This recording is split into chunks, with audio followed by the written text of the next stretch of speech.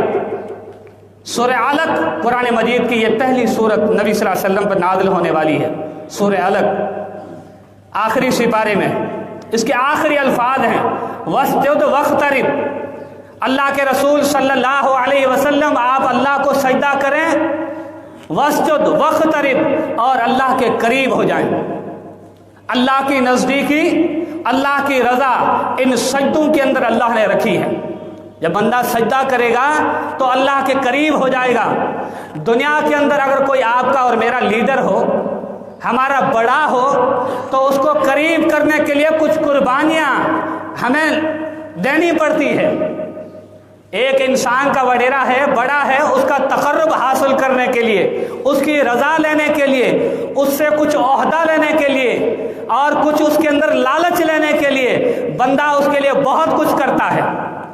اس کے تقرب کے لیے سائیں نے مجھے یہ کہا ہے تو مجھے کرنا پڑے گا، اور جب آپ اس کو راضی کرنے کے لیے کچھ کریں گے، غلط کام کریں گے، تو اس کے قریبی بھی ہو جائیں گے اور آپ کو کوئی عہدہ بھی مل جائے گا، سائیں بھی راضی ہو جائیں گے۔ دنیا کے حضرات، دنیا کی یہ جاور اور وڈیرے، یہ ہمیں غلط کام کروا کر ہمیں اپنے قریب کرتے ہیں۔ وہ مہربان رب اللہ رب العالمین ہمیں سجدے کروا کر، اچھے کام کروا کر اپنے قریب کرتا ہے، جو ہمیں روزی بھی دیتا ہے۔ اس وڈیرے کی ایک مرتبہ اگر نافرمانی کر دی جائے تو اپنے اوتاد سے نکال دیتا ہے، اپنے گھر سے دھکے دے کر نکالتا ہے، لوگوں کو کہتا ہے کہ اس سے واسطہ نہیں رکھنا، لیکن میرے رب کی میں اور آپ کتنی نافرمانیاں کرتے ہیں، اس کے باوجود بھی کبھی اللہ نے کہا کہ آج تمہارا ناشتہ بند ہے، آج تمہارا دن اور رات کا کھانا بند ہے۔ اللہ کے کتنے احسان ہے، فری کے اندر ہوا بھی دیتا ہے، فری میں پانی بھی دیتا ہے، جو ضرورت زندگی ہے وہ اللہ نے فری کے اندر مہیا کر دی ہے۔ اور میں اور آپ، ہماری دل کے اندر اس رب کے لیے کتنی قدر ہے، ہر انسان بخوبی سوچ سکتا ہے، سمجھ سکتا ہے۔